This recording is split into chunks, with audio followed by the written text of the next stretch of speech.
ድምጻችሁ እኮ አይሰማም። በስመ አብ ወወልድ ወመንፈስ ቅዱስ አሐዱ አምላክ አሜን። ክቡር መምህራችን መምህር አብርሃም የደብሩ ስብከተ ወንጌል ክፍል ኃላፊ፣ ክቡር ወንድማችን መጋቤ ሐዲስ መምህር ናትናኤል የደብሩ ሰባኪ ወንጌል፣ ወንድማችን ዲያቆን ዘማሪ ሚሊዮን፣ ወንድማችን ዘማሪ ተገኔ የደብሩ ሰንበት ትምህርት ቤት መዘምራን፣ በልዑል እግዚአብሔር በጎ ፈቃድ በድንግል ማርያም ቸርነት በመላእክቱ አቅራቢነት በዚህ ቅዱስ ስፍራ ሕያውና አዳኝ የሆነ ቃሉን እንድትሰሙ በቸርነቱ የተሰበሰባችሁ ውድ የቤተ ክርስቲያናችን ልጆች የደም ዋጋ በተከፈለበት በመድኃኒታችን በክርስቶስ ኢየሱስ ፍጹም የሰላምታ ቃል እንደምን ዋላችሁ? ድምጻችሁ አይሰማም። እንደምን አመሻችሁ? እንደምን ቆያችሁ? አሜን። ፀሐይ ዘዘልፈ ያበርህ ዲበ ቅዱሳን ወኩሎ ተከለ ለሰርጓ ዓለም። በቅዱሳኑ ላይ አድሮ የሚያበራ እውነተኛ ፀሐይ፣ ምስጢር የሚገልጽ እውነተኛ እውቀት የጥበብ መገኛ፣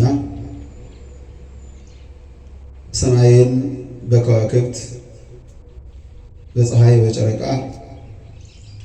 ምድርን በአበቦች በእጽዋት በአትክልትና በአዝርዕት በሌሎችም ፍጥረታት እያስዋበ ያደመቀ እኛ ልጆቹን እግር በእግር ኃጢአታችንን ሳይከተል ምሕረት ቸርነቱን እንደ ጉዝጓዝ እያነጠፈ ከስራችን ትላንትናን አሳልፎ ዛሬን ያሳየን አባታችን ቅዱስ አምላካችን ልዑል እግዚአብሔር ስሙ የተመሰገነ ይሁን። ሥጋ ለባሽ ሆና ሳለ የመላእክት እህት የተባለች ፍጡር ሆና ሳለ የፈጣሪ እናት ለመሆን የበቃች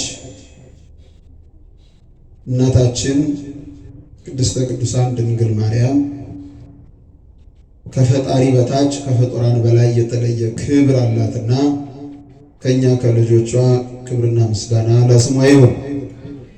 ጤዛ ለሰው ቅጠል በጥሰው ድንጋይ ተንተርሰው ግርማ ሌሊቱን ድምፅ አራዊቱን ጸባ አጋንንቱን ሁሉ ታግሰው ለእኔና ለእናንተ በጸሎት የሚተጉ በምልጃ ያሉ የነበሩና የሚኖሩ አባቶቻችን ቅዱሳን ጻድቃን ሰማዕታት ሁሉ እግዚአብሔር በሰጣቸው ፍጹም ክብር ምስጋና ለቅዱሳኑ ይሁን። እስቲ ያመስግኑት እግዚአብሔር። እስመ መካን ወለደት ሰብዓተ ወላድሰ ስእነት። መካኒቱ ሰባት ወለደች፣ ወላድ የነበረችው ደግሞ ደክሟታል ወይም መውለድ አልቻለች። መጽሐፈ ሳሙኤል ቀዳማዊ ምዕራፍ 1 ቁጥር 5 ላይ ተጽፎ ያለ መለኮታዊ ቃል ነው። በዚህ ኃይለ ቃል እንማራለን። ለቀደምት አበው ለነቢያት ለአባቶቻችን ለሐዋርያት ጭምር ምስጢሩን የገለጠ አምላክ ለእኔ ለደካማ ባሪያው ማስተዋሉን ሰጥቶ ለእናንተ ደግሞ የምስጢሩን የቃሉን በር ከፍቶ በጋራ ቅዱስ ቃሉን እንድንሰማ አምላካችን እግዚአብሔር ይርዳል። ከጅማሬያችን እስከ ፍጻሜያችን እግዚአብሔር ከሁላችን ጋር ይሁን። እስቲ እንደዚህ በሉ፣ መካኒቱ በሉ። ድምጻችሁ አይሰማም። መካኒቱ 7 ወለደች። ወላድ የነበረችው ደክሟታል። ምን ብሏታል? መካኒቱ ስንት ወለደች? 7። ወላድ የነበረችው ደግሞ ደክሟታል። ለዚህ ቃል ነው የምንማረው። ቃሉን በመግቢያ እንደነገርኳችሁ መጽሐፈ ሳሙኤል ቀዳማዊ ወይም አንደኛ ሳሙኤል ምዕራፍ 2 ቁጥር 5 ላይ ተጽፎ እናገኘዋለን። የቃሉ መሰረታዊ ዓላማ በሕይወታችን ብዙ ውጣ ውረድ፣ ያልተፈታ እንቆቅልሽና ችግር፣ የህይወት ጉድለት ቢኖርብንም እንኳ በእግዚአብሔር ላይ ተስፋ ጥለን ስንጠብቀው ጊዜውን ጠብቆ እግዚአብሔር ታሪክ እንደሚቀይር፣ ጊዜውን ጠብቆ ያጣነውን እንደሚሰጥ፣ ጊዜውን ጠብቆ እንባችንን እንደሚያብስ የሚያስረዳ ኃይለ ቃል። በሌላው መልኩ ደግሞ ሁሉ በራሳችን የሆነ ሲመስለን፣ ሁሉ ከኛ ለኛ በእኛ ያገኘን ሲመስለን፣ ነገር ግን ከኛ ለኛ በእኛ የሆነ ነገር የመሰለን ሁሉ በእግዚአብሔር እጅ ሲያዝ ባዶነታችንን መረዳት እንደሚገባ የመጽሐፍ ቅዱስ ኃይለ ቃል መሰረታዊ ዓላማ ነው። ቃሉን የተናገረችው ሐና እመ ሳሙኤል ትባላለች። የነቢዩ የካህኑ የሳሙኤል እናት እናት በዚሁ ምዕራፍ በመግቢያው ላይ በጣም ለሕይወታችን ማራኪ የሆኑ ኃይለ ቃላትን ተናግራል። ልብ በሉ፣ ስሙ፣ አድምጡ። የምጠይቃችሁንም ለእኔ ትመልሳላችሁ፣ እኔ ከእናንተ እማራለሁ፣ እናንተ ደግሞ ከእኔ። በጥቅሉ እግዚአብሔር ያስተምራል። እንዲህ ስትል ትናገራለች። ልቤ በእግዚአብሔር ጸና ትላለች በመግቢያው። ሰማችሁኝ? እንዴት አለች? አቤት! ልቤ በማን ጸና? በእግዚአብሔር ጸና። ልቤ በእግዚአብሔር ጸና፣ በእግዚአብሔር ታመነ፣ በእግዚአብሔር ተወከለ። እግዚአብሔርን ጋሻ መከታ አደረገ፣ አምባ መጠለያ አደረገ። አይወላውልም ልቤ አለች። በእምነት እንዳንወላውል እግዚአብሔር ይርዳል። እግዚአብሔርና በቃሉ መጽናት ያስፈልጋል። በምድራዊ ሕይወታችን እንደው በየትኛውም ዘመን በየትኛውም ክፍለ ጊዜ ሕይወታችን በጥያቄ የተሞላ ነው። ሰው ሁሉ ክፍተት አለበት። ያ ካልተሞላ ብሎ ግን በእግዚአብሔር ላይ ያለውን አመኔታ ሊያጥፋ ይገባል። ምክንያቱም የሚከተለው ጉዳት እንጂ ጥቅም ስለሌለ። ልቤ በእግዚአብሔር ጸና አለች ሐና እመ ሳሙኤል። ልባችን በእሱ እንዲጸና እግዚአብሔር ይርዳል። አሁንም ዝቅ አለችና በማዳንህ ደስ ብሎኛል አለች። እስቲ በሉ። አይ እንግዲህ ነቃ በሉና ስሟ። እንዴ ክርስቲያን ፍዝዝ አይልም። የእግዚአብሔር ቃል አይደል እንዴ? የምንነጋገረው የእግዚአብሔር ቃል ነው። በትኩረት በንቃተ ሕሊና ቅዱስ ቃሉን መመለስ ያስፈልጋል። በማዳንህ ደስ ብሎኛል አለች። ምን አለች? እስቲ ለመድኃኒዓለም እኮ ነው የምትነግሩት። ድምጻችሁን ጨምሩና እስቲ ምን አለች?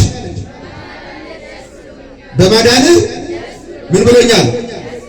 በማዳኑ ደስ ያለው እስቲ እግዚአብሔርን አመስግን። በእግዚአብሔር ማዳን ደስ ያላችሁ? አዎ፣ በማዳንህ ደስ ብሎኛል። ብዙ ነገሮችን ተናግራለች። ካፋችሁ ክፉ አይውጣ። በዚህ መጽሐፍ ቅዱስ ውስጥ ለኛ እንዲጠቅም ያስቀምጠቻቸው ምክረ ሐሳቦች ናቸው። ይህች እናት መቼም ያለ ምክንያት እንዲህ አላለች። ካፋችሁ ክፉ አይውጣ ያለን ሐሳብ ይዘራ ብሶ ወደ ታሪኳ መለስ ስንል ለዘመናት ባሏ ሕልቃና ይባላል። ካህን ነው፣ አገልጋይ ነው። ለቤተ እግዚአብሔር እንደሱ የሚቀርብ የለም። ነገር ግን ልጅ ባለመውለድ ዘመናት ተቆጥሮባቸው ልጅ ባለመውለድ ዘር በማጣት ፍሬ ባለመተካታቸው ዘመናት ተቆጥረዋል። ነጉደዋል ዓመታት። በዚህ ሁሉ ውስጥ ግን አንድም ቀን በእግዚአብሔር ላይ የማጉረምረም ድምፅ ከውስጣቸው ተሰምቶ አያውቅም። ለዚህ ነው ልቤ በእግዚአብሔር ጸና ያለችው። ይህ ጽናት ያስፈልጋል። የተዋሕዶ ልጅ በእግዚአብሔር ላይ ያለ ይህ አመኔታ ለሁላችን ያስፈልጋል። ይበልጥ በዚህ ዘመን አንቸኩልም። ይህ መጽሐፍ ቅዱስ የእኛ የሕይወታችን መመሪያ ሲሆን የሐና ትዕግስት በውስጣችን ይኖራል። የሕልቃና ትዕግስት በውስጣችን ስራ ይሰራል። ከዕለታት አንድ ቀን ይህን የልቧን መሻትና የዘመናት ጥያቄዋን ለማቅረብ በእርግጥ አቋርጣ አታውቅም። ይህ ቀን ግን ድንቅ የሆነ ቀን ነው። ወደ ቤተ እግዚአብሔር ገብታ ከሌሎቹ እናቶች ጋር ጸሎቷን አቀረበች። ከቃሉ ጋር ናችሁ? ጸሎት ቢል ተናግሮ ምስለ እግዚአብሔር፣ ጸሎት ማለት ከእግዚአብሔር ጋር መነጋገር ነውና በዚህ የጸሎት አውድ በነበራት ክፍተት ባልተሞላላት ጉድለት እግዚአብሔር እንደ ሰው አስተካክሎ ታሪኳን እንዲቀይር የሁል ጊዜ ጥያቄዋ ነው።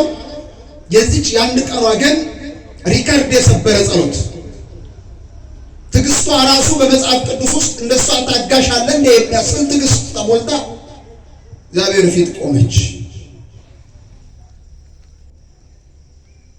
በመንፈሳዊ ሕይወታችን ውስጥ ለመንፈሳዊ ሕይወታችን ስኬት ላቀረብነው ልመናና ጸሎት ማጠናቀቂያ ወይም ፍጻሜ ጸሎታችን ግቡን እንዲመታ ትዕግስት ቀዳሚውን ድርሻ ይይዛል። እግዚአብሔር ትዕግስቱን ያድለን። አይቸኩልም ክርስቲያን። እነ ሐናን ስናይ ቀደሙ አባቶቻችን ሕይወታቸውን በመጽሐፍ ቅዱስ ስናነብ በየትኛውም ዘመን እግዚአብሔር የፈጀውን ጊዜ ጠብቆ እሱ መልስ ይስጥ እንጂ እኛ ባልነው ሰዓት ካልሆነ ብለን ጸሎታችንን አናጥፍም፣ ፊታችንን ከእግዚአብሔር ፊት አናዞርም። ያ ከሆነማ ትልቁ የክርስትና ውድቀት ነው የሚሆነው። እግዚአብሔር በቸርነቱ ይጠብቀን። ገባችና ከአሉት ሴቶች ጋር ጸሎቷን ስታቀርብ ቆየች። ሌሎች እናቶች ከምቋም አንስት ከሴቶች መቆሚያ ቦታ ጸሎታቸውን እየጨረሱ የጸሎቱን መጠቃለል ማብቃት የኪዳኑን ፍጻሜ ያዩና እየለቀቁ ወጡ። የእሷ ጸሎትና እንባ ግን ማቋረጫ አጣ። አንዳንድ ጊዜ የዋሃን የሆኑ የደጋጉ ምዕመናን እናቶችና የአባቶች ጸሎት እኔ ይማርከኛል። በሕይወቴ በልባቸው ፍጹም እምነት እግዚአብሔር ፊት ቆመው የሚያለቅሱት ለቅሶ፣ የሚያነቡት እንባ፣ የሚጸልዩት የሚያቀርቡት ጸሎት ባለችኝ እምነት ላይ እምነቴ እንዲጨምር ጽናት ይሆነኛል። የግል ሕይወቴ ነው የምላችሁ። ጸሎቷም አይቋረጥም፣ ይበልጥ እንባዋ ደግሞ ማቋረጫ አጣ። አሁን ጸሎት አድርሰው ከወጡ ሴቶች ሁሉ የተለየ ታሪክ አላት ማለት ነው ሴት ሐና። ሌሎች እንደሱ አልተጎዱም፣ ታሪካቸው ተሞልቶላቸዋል። እንደሷ የጎላ ጥያቄ አልነበራቸውም እና ጨርሰው ወጡ። እሷ ግን ብቻዋን ቀረች። ሊቀ ካህናቱ ኤሊ ይባል ነበረ። ከቃሉ ጋር ናችሁ? እየሰማችሁ ነው? ሊቀ ካህናቱ ኤሊ ይባላልና አሁን ትወጣለች ብሎ ቢጠብቅ ይቺ ሴትዮ ምን ነክቷት ነው? ምን አለ ወጣ በሩን በዘጋው ሌላ የጸሎት ክፍለ ጊዜ ከመድረሱ በፊት አትወጣም እንዴ እያለ እንደው በመጋረጃው ከፈት እያደረገ ቢያይ ጠብቆ ከፍቶ ቢያይ ዙሪያውን እየዞረ ቢመለከት እንባዋም ጸሎቷም እየጨመረ እንጂ እየቀነሰ አልሄዳለ። በአንድም በሌላም መልኩ ተጎድተው ዓለምና ፍትህ ነገሮችን አዛብታባቸው የሚያለቅሱ ብዙ ወገኖቻችን አሉና እግዚአብሔር እንባቸውን ያብስልን። ምን ነው አሜን አላላችሁም? ስላልደረሰብን ይሆን? ብዙ ችግር እኮ አለ። ብዙ ወገኖቻችን በዚህ ሰዓት እንባቸው አልቆ ደም አልቆ እዥ እጃልቁ ከሰውነታቸው የውሃ ባህሪ እንደሌለ ድርቅ ብለው ዝም ብለው እያሉ የሚያለቅሱ በተለያየ ምክንያት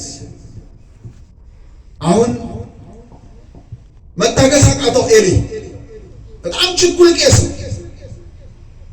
ዲንኪ ሴትዮ አሁንስ በቃ ትዕግስት ያለቀ መናገር አለብኝ አለና አንቺ ሰካራም ሴት አላት። እየሰማችሁ ነው? ምን አላት? ሆይ ሰው ባሉ አለበት እንዲሁ ዝም ብሎ ይዘረጠጣል ኖር አለ። ባሉ አለችበት እንኳን ልትሰክር ባፏ እኮ አንድ ኩባያ ውሃ አልገባም። እሷ ጸሎት ላይ ነች። የደላው ነው መሸታ ቤት ቁጭ ብሎ የሚጠጣና የሚሰክር ወይም ዓላማ የሌለው ነው የሚሰክረው። እሷ ዓላማ አላት ወዳጄ፣ ዓላማ አላት። ህይወቷ በክፍተት የተሞላ ከእግዚአብሔር አንዳች የምትሻው ነገር አለ። በመንደር ኡፋይ ብላ ትቀመጥ፣ ወሬኛው አያስቀምጥ። እንደ ልቧ በማህበራዊ ህይወት ወጣ አትገባ። ጓደኞቼ ያላት ሁሉ ታሪኳን እየቆሰቆሱ ቁስሏን እያደሙ የሚያስለቅስ ብቻ። አንቺ መቼ ነው የምትወልጂው ይላታል። አንቺ ጊዜሽ ዘመንሽ አለቀ አይደል እንዴ ይላታል።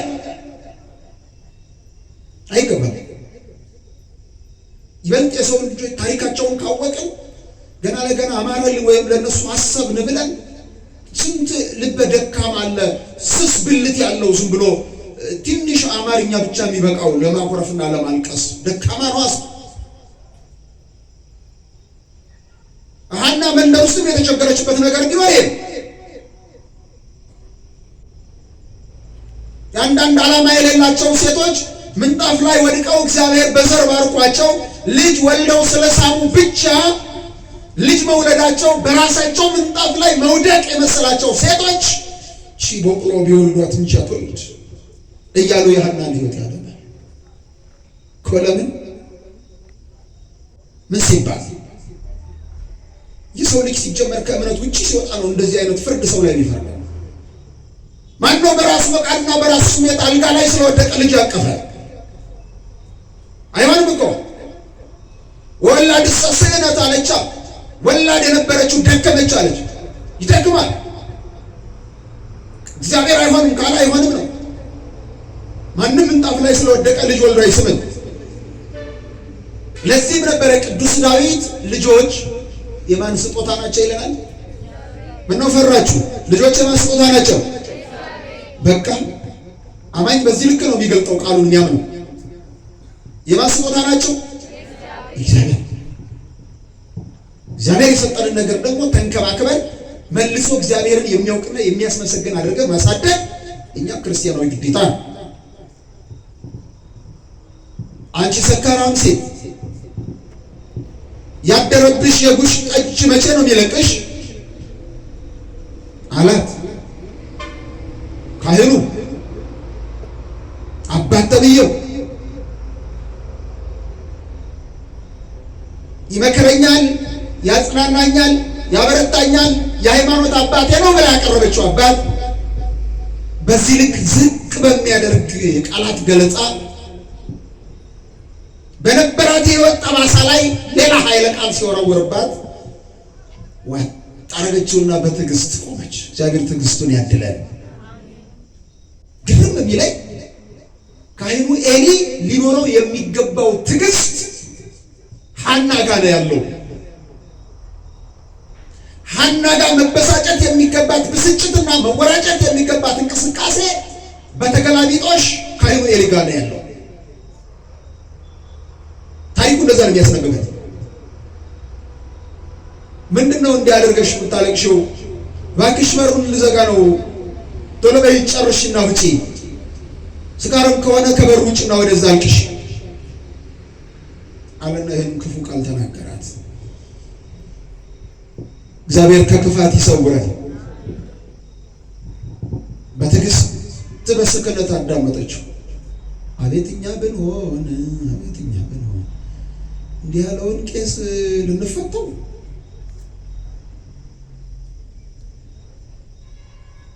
የሆነ ነገር ብቻ አቅማችን የፈቀደውን ነገር እሱ ላይ ጥለን መሄድ አለብን። ወይ በቃል ወይ በክስ ወይ በግልምጫ ወይ በፍጥጫ በሆነ ነገር አሁን ትዕግስት አልባ እንዳንሆን ነው የምላችሁ። አሁን ይገባል እያልኳችሁ አይደለም፣ አግባብ አይደለም። ያና ሳሙኤል ትልቁ አብይ ቃል ከአፋችሁ ክፉ አይውጣ ነውና ከአፋችሁ ምን ነው ፈራችሁ? ከአፋችን ክፉ እንዳይወጣ እግዚአብሔር ቸርነት ይጠብቀን። ሲም እግዚኦ አቃቤ ላፉ ያለ ቅዱስ ዳዊት ለአንደበቴ ዚፕ ስራለታል፣ ጠባቂ ይዘዝለት ለምላሴ። አስክፉ ነው እንደሚያለመልም ሁሉ ምላስ ያደርቃል፣ እንደሚያንጽ እንደሚገነባ ሁሉ ምላስ ይሰብራል፣ አጥንት ይሰብራል። አጥንት ይሰብራል ይላል መጽሐፍ። ምላስ አጥንት ይሰብራል። በትዕግስት ሆነችና ኧረ አባቴ አንተ በምትለው ልክ ምናምንቴ ሴት አይደለሁም አለች። ምን አይነት ሴት? እሱ ምንድን ነው ብሎ የሰደባት? ሰካራም። በሐና አገላለጽ ሰካራም ሴት ምን ተብላለች? ምን ነፈረችው? በሚያግባባ ቃል እኮ ነው የተነጋገርን ያለነው። ካህኑ ኤሊ አንቺ ሰካራም ሴት ያደረብሽ የጉሽ ጠጅ ስካሩ አልተውሽ ብሎ የሆነ ያልሆነውን ትዘላብጃለሽና ይህንን ቅኔ ማይለቅ ቅድስት ለቀሽ ውጭ በሩ ልዝጋ፣ ሰካራም ነው ያላት። እሷ ደግሞ አባቴ ሆይ አንተ እንደምትለኝ ምናምንቴ ሴት አይደለሁም። ደስ ሲል ሰካራም ሴት ምናምንቴ ነች እያለች በቤተ ክርስቲያናችን አስተምህሮ በስጋዊ ሕይወት ጤንነት ሊሆነን መብል መጠጥ ሊሆነን በልተን ጠጥተን እግዚአብሔርን ልናመሰግንበት የተዘጋጀ የትኛውም ስጋዊ መብል ባህላዊም ይሁን ዘመናዊ ስጋዊ ጤንነታችንን የማያዛባ እግዚአብሔርን የማያስረሳ ከሆነ የትኛውንም ነገር እንጠጣለን፣ ግን አንሰክርም። ምን አንልም? አንሰክርም። የተስክሩ ወይነስ መምራቱ ስለምትል ቤተክርስቲያን የወይን ጠጅ ጠጣችሁ አብዝታችሁ ጠጣችሁ አትስከሩ እብደት ነውና ታረጋግጣ አንቀጽ 51 ላይ ደግሞ እንዲህ በማለት ይገልጣል። አንቀጽ ስካር እስመ ስካርሰ እበድ ዘበእውቅና ያለ ልክ ያለ አቅም ጠጥቶ ግፎ መስከር አውቆ ማበድ ነው። እስቲ በሉ መስከር በሉ እንግዲህ የለም እሱ ነገ የሚሆነውን ጠጥተን ከሰከርን መድኃኔዓለም ያውቃል። መስከር አውቆ ማበድ ነው። ምን ማለት መስከር ምን ማለት ነው? አውቆ ማበድ ነው። ይሁን አባቴ አንተ እንደምትላት ምናምንቴ ሴት አይደለሁም። እኔ የሚያስለቅሰኝ ያደረም ይሁን ትኩስ ወይን ጠጅ ጠጥቼም አይደለም። ችግሬን ከተረዳህ ተረዳኝ። በሕይወቴ ክፍተት አለ፣ የዘመናት ጥያቄ አለ። መንደር ውስጥ ረፍት የነሳኝ እንደ ጓደኞቼ ቆሜ ልሄድ ያልቻልኩበት የሕይወት ክፍተት ከጓደኛ እስከ ጎረቤት ሁል ጊዜ ደካማ ጎኔን እያዩ ጠቅ እያደረጉ ሁሌ ያስለቅሱኛል። የኔ ለቅሶ እዚህ ቤተ እግዚአብሔር ብቻ አይደለም፣ መንደር ውስጥ ረፍት የለኝም አለች።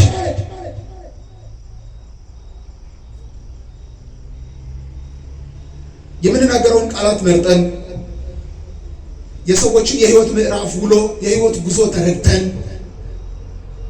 ማበረታታችን፣ መምከራችን፣ ማጽናናታችንም ከሆነ ሰዓትና ጊዜ ሁኔታ የሰውየውን ወቅታዊ ባህሪና ቁመና ተገንዝበን መሆን ያለበት። ዝም ብሎ ብቻ አሁን ይበልጥ የህይወት ክፍተታቸውን ሳናውቅ አንቺ አትወልጅም እንዴ አንተ አትወልድም እንዴ ምንድነው እድሜ ምንድነው አንቺ ዘመንሽ ሄደ አይደል እንዴ የሴት ልጅ እኮ እድሜዋ ከሄደ በኋላ መውለዳ ቆይ ተረጋጋ። የህይወቷን ምዕራፍ ታውቃለህ። ከእግዚአብሔር ጋር ያላትን ቁርጥ የህይወት ግንኙነት ምናልባት ተፈጥሮ ያደረገችባትን ሚዛንስ መረጃው አለ። አልበለዚያ ማስለቀስ እንዳይሆንብን ጥንቃቄ ለማለት ነው። አንተ እንደምታስባቸውና እንደገለጽካቸው ምናምን ሴቶች አይደለሁም። ከእግዚአብሔር ጋር ጥብቅ ግንኙነት አለኝ። በዚህ ጸሎቴ የህይወቴ ክፍተት የራሴ የሆነ የምለው ልጅ ወልዶ የመሳም እድል ተዘግቶ በእግዚአብሔር እጅ ሆኖብኝ ይህን ጥያቄ ከእግዚአብሔር ለማግኘት የማነባ ሴት ነኝ። አንተ እንደምትለኝ እንኳ አይደለሁም አባ። በትዕግስት ትዕግስቱ አለ ሁላችንም ያድለን። አሁን ሰከን እያለ መጣ ነው እንዴ?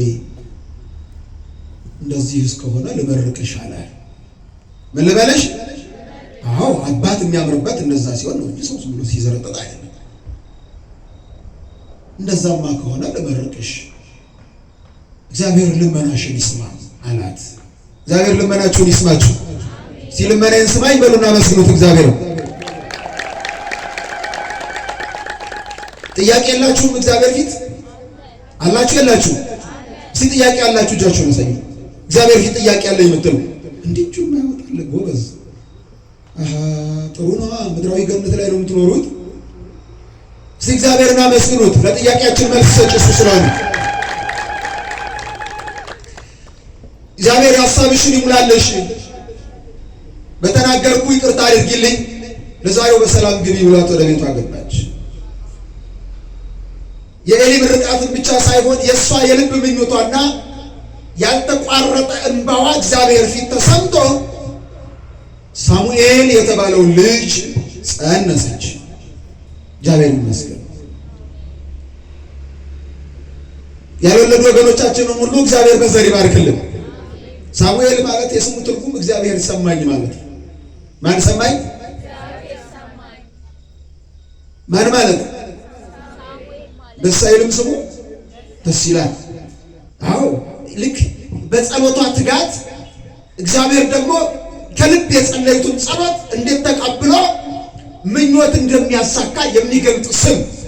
እንደዚህ ነው ክርስቲያን ለልጁ ስም ሲያወጣ ማምላክ እንዲህ ነው። በቃ ክርስትናችንን የሚገልጥ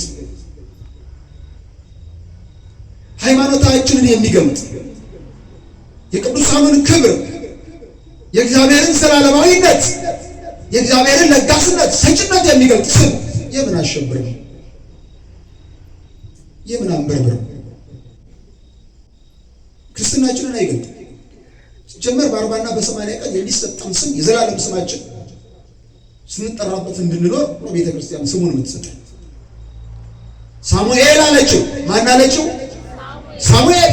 እግዚአብሔር ጸሎቴን ሰማኝ አለች እና ከዚያ እያያዘችና እግዚአብሔር በዘር ሲባርካት ሳሙኤልን ሲሰጣት መጽነሷን ስታውቅ የእግዚአብሔርን ለጋስነት ስታውቅ ከዛ በፊት ሕይወቷን ሲያደሙት የነበሩትን ሁሉ መምከር ጀመረች። እንዲህ አለች፣ ለዛን ያህል ዘመን አንድም ቀን ሳትወላውል አንድም ቀን ከእግዚአብሔር ቤት ሳትጠፋ እግዚአብሔር ተስፋ ሳያስቆርጣት በተስፋ ሞልቶ የልቧን መሻት የፈጸመላት እግዚአብሔርን እንዲህ አለችና ገለጠችው። ልቤ በእግዚአብሔር ጸና አለች። ምን አለች? እግዚአብሔር ያደረገላትና የእሷ የእምነት ጽናት ብሎም ደግሞ የሴትነት ትዕግስቷና ብርታቷ ከእግዚአብሔር ስጦታ ጋር አንድ ጋር ሲገናኝ ይህንን ምስጋና ከፍ ያደርገዋል፣ ልዩ ያደርገዋል። ልዩ አስተማሪ ይሆናል። ልቤ በማን ጸና? ቀጠለችና በማዳንህ ደስ ብሎኛል አለች። በማዳንህ ቀጠለችና ካፋችሁ ክፉ አይውጣ። ወይስ አብይ ነገር ባፉኩም ከአንደበታችሁ ክፉ አይውጣ። አጥንት የሚሰብር ምላስ፣ ታሪክ የሚያቆሽሽ ምላስ፣ ሰዎችን የሚያስለቅስ በልባቸው ቂም በቀል የሚያስይዝ ክፉ ነገር ከአንደበታችሁ አይውጣ ብላ ትመክረናለች። የእናታችንን ምክር ሰምተን ከአንደበታችን ክፉ ሳይወጣ በጎ ነገር ተናገረን እንድናልፍ ማን ይርዳን? ማን ይርዳን? ቀጠለችና በዚሁ ሐሳብ ላይ እስመ መካን ወለደት ሰባተ፣ መካኒቱ 7 ወለደች አለ። የትምህርታችን ርዕስ ነው። መካኒቱ ስንት ወለደች? 7 ወለደች። ወላድ የነበረችው ደግሞ ደከመች፣ መውለድ አቆመች፣ አረፈች፣ አቃታት። መካኒቱ 7 ወለደች አለችው። 7 በዕብራውያን ቁጥር ፍጹም እስመ ሁልቁ 7ቱ በዕብራውያን ፍጹም ውእቱ፣ በእኛ በኢትዮጵያውያን አቆጣጠር 10 ቁጥር ፍጹም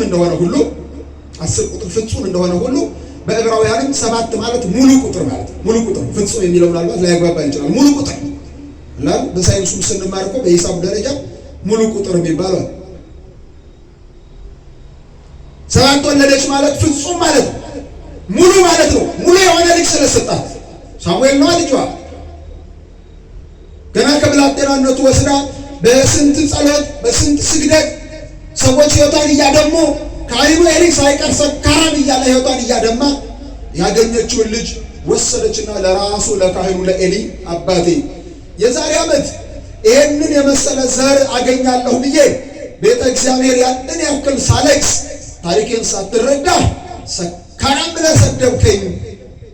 ብንታረቅም እንኳን ይኸውልህ የልቤ ጸሎት የውስጤ ምኞት ልጅ ወልዶ መሳም ነበርና እግዚአብሔር ይመስገን ልቤ በሱ ጸንቶ ይሄንን ዘር ሰጥቶኛል። እንካየውልህ የእግዚአብሔር ነው አለች። የማን ነው? ልጆች የማን ናቸው? እግዚአብሔር ስጦታ ናቸው ስለሚል ሳሙኤል ወደ ቤተ እግዚአብሔር ከገባበት ጊዜ ጀምሮ በጥበብ በማስተዋል በመንፈሳዊ ዕውቀት የልጅ ሽማግሌ ሆኖ በሁሉ ነገር እግዚአብሔር ሳይለየው ያደገ ልዩ ወጣትና ብላቴና ነው። የእሱ ሕይወት እንዲኖረን እግዚአብሔር ይርዳን። የእግዚአብሔር ልጆች አሁን መካን ሲባል ወይም ደግሞ ያልወለደ ሰው ስንል ወላድ ሆነው መካን የሆኑ የበዙበት ዓለም ውስጥ ነው ያለነው። ወላድ ሆነው የወላድ መካን የሚባል የለም አለ የለም። የወላድ መካን የወለዱት ዘር የተኩት ልጅ ምናምን የሆነው ቋንጃ ቆራጭ፣ ደም አፍሳሽ፣ ተሳዳቢ፣ ተደባዳቢ፣ ኪስ አውላቂ፣ ጓዳ ሰርሳሪ፣ አንዱን ከአንዱ የሚያባላ ወሬኛ ላይታች እያለ ነገር የሚያሳርቅ ሰላም በሕይወቱ የሌለ ማሰብ ያቃተው